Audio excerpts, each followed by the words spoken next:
मित्रों, आज की कहानी है कमरे की खिड़की। शादी के बाद जब भी मैं कमरे में आता तो मेरी पत्नी कमरे की खिड़की खोलकर खड़ी हो जाती। रोज यही होता।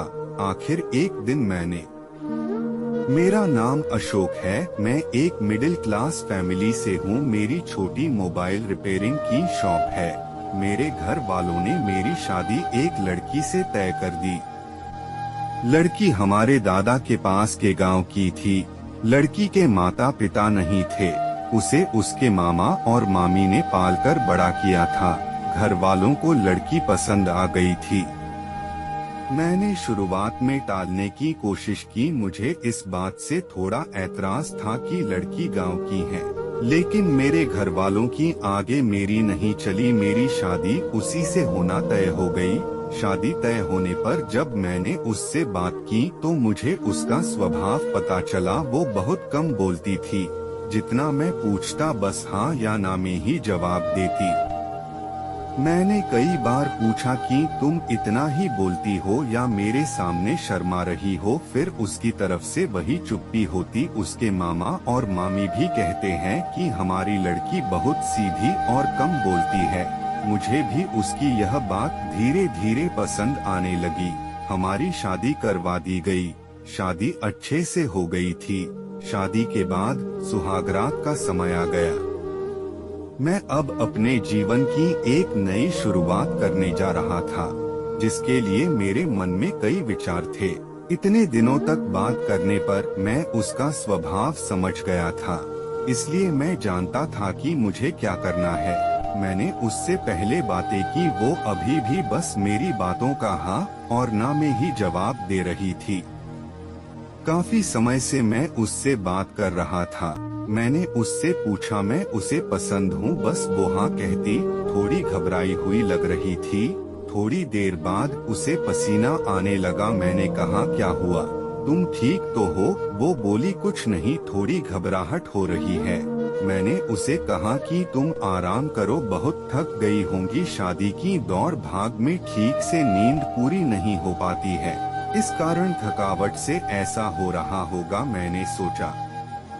मैंने उसे यह कहकर कमरे की बत्ती बुझा दी और मैं भी बिस्तर पर लेट गया।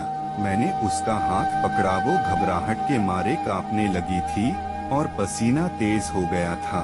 वो उठकर बिस्तर पर बैठ गई। मैंने कमरे की बत्ती ऑन की। उसकी हालत खराब थी। मैंने पूछा क्या हुआ, कुछ दवाई लेकर आना है। उसके इस तरह से बर्ताव करने पर मैं भी थोड़ा डर गया था। कमरे में एक खिड़की थी जिसको खोलने पर बाहर की रोड की लाइट हमारे कमरे में आती थी। वो खिड़की के पास हवा लेने को खड़ी हो गई। वो वही खड़ी रही। मुझे कहा कि आप सो जाओ, मैं ठीक हूँ। मैं थोड़ी देर बाद सो गया। सुबह जब मैं उठा तो वो कमरे में नहीं थी। वो घर का काम कर रही थी। उसकी तबीयत अब अच्छी ही लग रही थी, इसलिए मैंने फिर रात का जिक्र नहीं किया। अगली रात फिर मैं कमरे में गया तो उसने पहले ही खिड़की को खोल रखी था। मैंने उससे पूछा अब ठीक हो? उसने सिर्फ सर हिलाकर जवाब दिया। कमरे में आते ही उसका चेहरा बदलने लगता था। एक अजीब सी घबराहट उसके चेहरे पर आ जाती थी। उससे कुछ पूछता वो कहीं और ही देखती, कुछ ही सोचती रहती। उस रात भी मैंने कहा कि तुम्हारी तबीयत ठीक नहीं लग रही है, तुम आराम करो। मैंने फिर कमरे की बत्ती बुझाई और बेड की और आया तो उसने खिड़की खोल ली और उसके पास खड़ी हो गई। मैंने अब उसे कुछ नहीं कहा। मैं अपने बेड पर सो गया। मुझे अब लगने लगा कि सब कुछ ठीक नहीं है, कुछ बात है जो यह छिपा रही है। रात में घबराने वाली लड़की सुबह ठीक लगती थी। सुबह उसके चेहरे पर कोई घबराहट नहीं होती। शाम को 8 बजे मैं खाना खा रहा था। अंधेरा हो गया था। मम्मी ने उससे कहा कि छत पर से कपड़े लाना भूल गई, तू ले आ। वो कपड़े लाने सीढ़ियों से छत पर गई, लेकिन करीब आधा घंटा हो गया था और वो नीचे नहीं आई। मम्मी ने नीचे से आवाज भी लगाई लेकिन वो नहीं आई। मेरे खाने के बाद मम्मी ने मुझे कहा कि जा तू देख कर आ। मैं सीढ़ियों पर गया तो वो सीढ़ियों पर ही बैठी थी और उसके चेहरे पर वही घबराहट। मैंने सीढ़ियों की लाइट ऑन की। लाइट ऑन होते ही जैसे वो नींद से जग गई हो। मैंने उसे पूछा कि तुम यहाँ क्यों बैठी हो। वो कुछ नहीं बोल पाई। उसके माथे पर रात जैसा ही पसीना था। वो वहाँ से चली। अब मैं समझ गया था कि बात क्या है, लेकिन उसकी वजह मुझे नहीं मालूम थी। उस रात मैं कमरे में गया और जाते ही मैंने सबसे पहले अपने कमरे की खिड़की को बंद किया। वो वही कमरे में थी, रोज की तरह घबराई सी। पर आज मैंने कुछ और ही सोच रखा था। थोड़ी देर बाद मैंने कमरे की बत्ती बंद की और मैं बत्ती बंद करके उसके पास गया। मैंने जैसे ही उसे हाथ लगाया वो थोड़ा कांप रही थी। रोज की तरह पसीना छूटने लगा। अब मैंने उसका हाथ और जोर से पकड़ा, लेकिन उसका कांपना और पसीना बहना चलता रहा। तब मैंने उसे कहा कि क्या हुआ, तुम ठीक हो। वो अचानक बोली मेरी तबीयत बिगड़ रही है। पानी। मैंने बत्ती चालू करके उसे पानी दिया। रोज रात की यही कहानी थी। अब मैंने उससे पूछ ही लिया कि मैं जानता हूँ कि कुछ बात है जो तुम मुझसे छिपा रही हो, लेकिन क्या बात है मुझे बताओ। मुझे पता है, लेकिन मैं तुम्हारे मुंह से सुनना चाहता हूँ और उसकी वजह जानना चाहता हूँ। वो पहले ही कम बोलती थी, ऊपर से डरी हुई थी, तो वैसे ही उसकी आवाज नहीं निकलती थी। मैंने उससे प्यार से पूछा क्या कुछ हुआ है, कुछ ऐसी बात है जो बता नहीं सकती। वो चुप रही। मैंने गुस्से में कहा कि ठीक है, कल तुम्हारे मामा से बात करता हूँ। मामा का नाम लेते ही वो घबरा गई और बोली नहीं, मामा जी से मत पूछना। तब उसने बचपन की एक ऐसी घटना के बारे में बताया जो इन सब बातों की जड़ थी। उसने कहा कि मैं मेरे मामा के यहाँ पली बड़ी हूँ। मेरा भाई और हम एक दिन बचपन में खेल रहे थे और खेलते वक्त में हमारे घर में कबाट में छिप गई। मेरे भाई और मामी को यह पता नहीं था।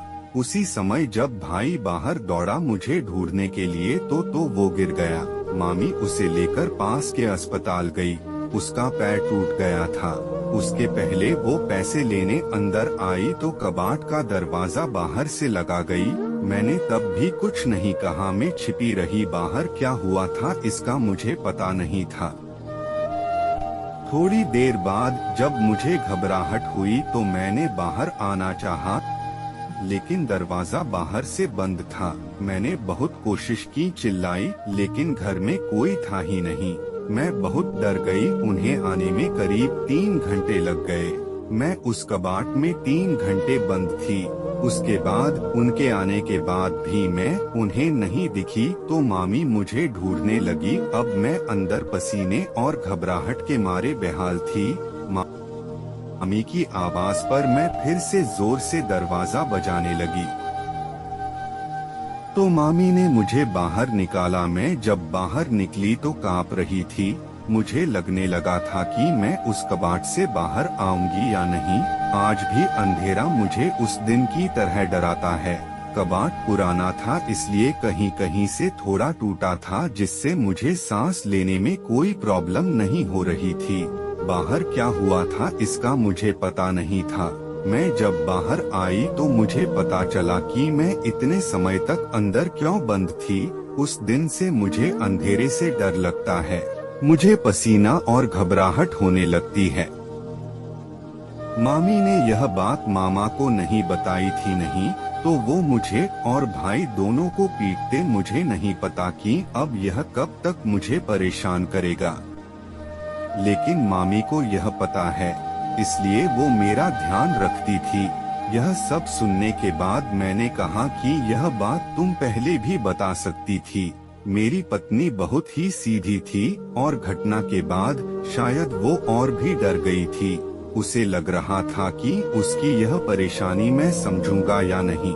कहीं मैं इस बात का मुद्दा ना बना लूं कि शादी के पहले हमें नहीं बताया गया, इसलिए वो छिपा रही थी। मैंने उसे फिर बड़े प्यार से समझाया, कहा कि उस समय जो हुआ उससे तुम्हें बाहर निकलना होगा। तुम्हारे अंदर के डर से हम दोनों मिलकर लड़ेंगे। मुझे पता है यह सब बोलना आसान है, करना मुश्किल, लेकिन मुझे पता है तुम कर सकती हो। अब इस कमरे की बत्ती तब तक बंद नहीं होगी जब तक तुम उसे बंद ना करो, चाहे इसके लिए पूरी उम्र ही क्यों ना लग जाए। मैंने पहली बार उसके चेहरे पर वो मुस्कान देखी थी। लग रहा था कि उसका कोई बोझ उतर गया। अंधेरा अब मेरे होते उसे डरा नहीं सकता। मैं उसका हाथ पकड़े रहता हूँ। धीरे धीरे मैं उसके इस डर को निकालने की कोशिश कर रहा हूँ और बहुत हद तक मैं सफल भी हो रहा हूँ। ऐसी कोई भी बात नहीं है जो हल नहीं हो सकती। व्यक्ति को सिर्फ प्यार और विश्वास चाहिए। बड़ी से बड़ी बात को सुलझाया जा सकता है।